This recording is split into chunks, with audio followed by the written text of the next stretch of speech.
Alright, only 15 more minutes till I'm out. Hey, yo, what the? So we are going to organize this from the healthiest to the least. Starting with level 1, we have the Disciplined Disciple. And this is a different breed. These are the people who only eat healthy and they have tracked down to the most precise point. The only person I can think of like this has got to be Brian Johnson, and he does get a lot of hate, which I find crazy since it seems like he has found his purpose in life, and that is to stop aging. And I like myself a good crazy goal. I finally found a cure to aging. All I need to do is take this pill. Alright, here we go. Oh no. But honestly, you could create world peace and there would still be someone who's like, what about the jobs of the weapon manufacturers? You know, shut up. And honestly, same goes for world hunger. If you do anything big with this life you have, always expect the insecure to reach for your ankles and to pull you down with them. There's a Japanese proverb for this. The nail that sticks out gets hammered down. In local news, world peace has been reached and we have seen our first day without a murder in this world. This is the first time in recorded history. Come on now. Looks like I'm gonna be out of a job here soon. And now on to level 2, we have the gym bro debate. So if you have been a gym bro for long enough, you'll see this debate of which is better, chicken and rice or beef and potatoes. And this is how I see it. ¿Por qué no los dos? But on the real, once you start gaining some muscle, you oftentimes want to do it quicker. So in order to do that, you gotta eat healthy. Like they say, a great body's made in the kitchen. Oh, I don't want to eat this. Oh well, let's just make it quick. But of course, there is a very bad side to gym culture as well. And honestly, if I started to lump all that in with this, we wouldn't be at level 2, but instead level 7. But I'll mention them anyways. So we have things such as the dirty bulk, which is pretty much eating trash to put on weight quick, and steroid use, which both will end up cutting your life short by a decent bit. Yeah, I'll take a number 5 and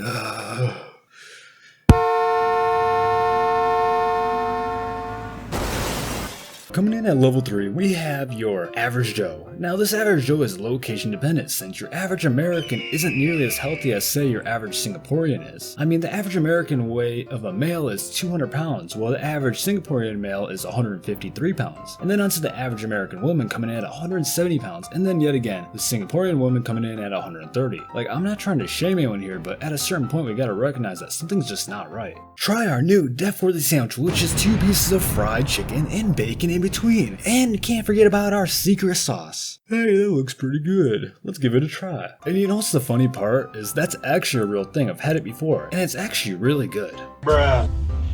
But really what I mean by average Joe is someone who just lives their life, you know, eating at home and eating out here and there. Since I feel a big portion of this weight gain comes from eating out. For example, I went out to a fast food restaurant with my grandparents, and I'll tell you guys what I had, and I want you to comment how many calories you think this is gonna be. I had a 4-piece chicken tender meal with a medium fry, medium root beer, and a medium chocolate shake. Alright, go ahead and leave your comment because I think this might shock you. It was 2,150 calories, which to put that into perspective, if a woman wants to maintain their weight, this is more calories than recommended to have in a day, all in one meal. And now onto level 4.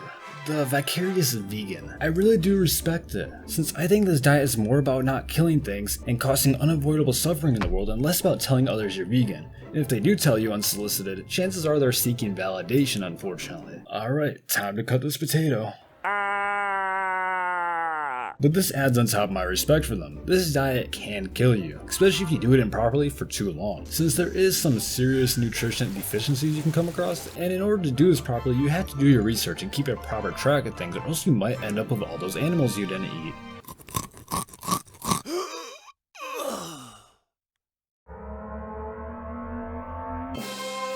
Welcome, bro.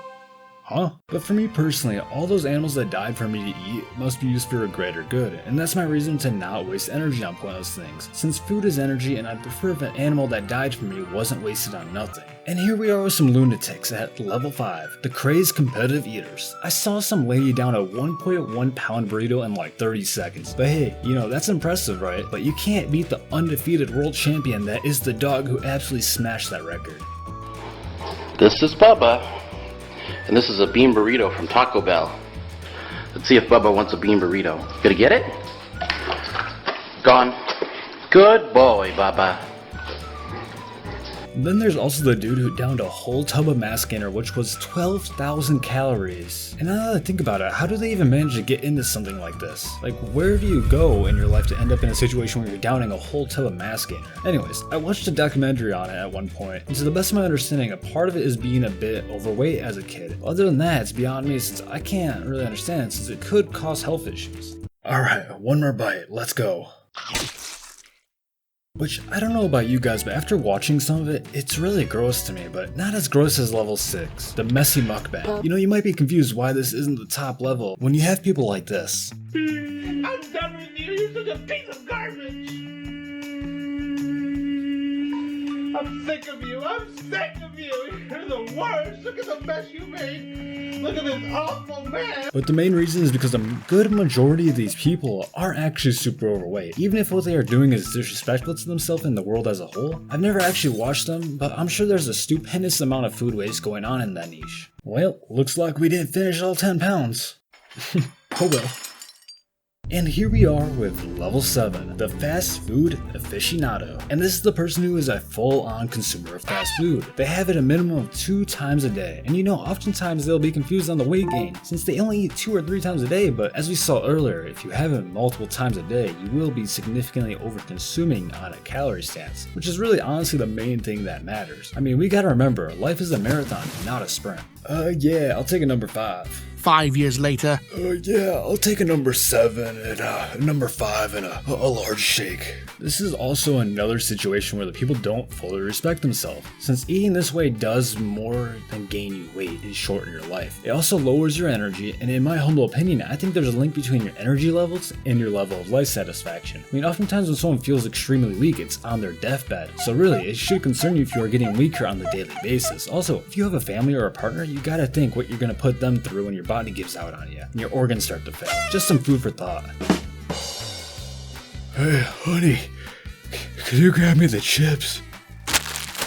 Thanks. And trust me, I understand it's convenient, but so is throwing some food in a crock pot. And I don't really drink soda or eat fast food, so on the rare occasion now when I do, it tastes gross. Like, it's not good at all. I just taste chemicals, especially with soda. But also at the same time, why does everything need to be enjoyable? In some odd way, the more stuff I do that I don't necessarily want to do, the better I feel overall. This whole instant dopamine hit versus prolonged serotonin release thing is important to understand because in simple terms, it's pretty much short-term happiness versus sustained happiness. And you know what the craziest part of it all? The healthy things I originally didn't enjoy doing, I now often look forward to them. Your dopamine receptors will even out to whatever level you provide them with in time. Alright, we're gonna create the most perfectly addicting food out there. We're gonna put a little bit of this in there, a little bit of that.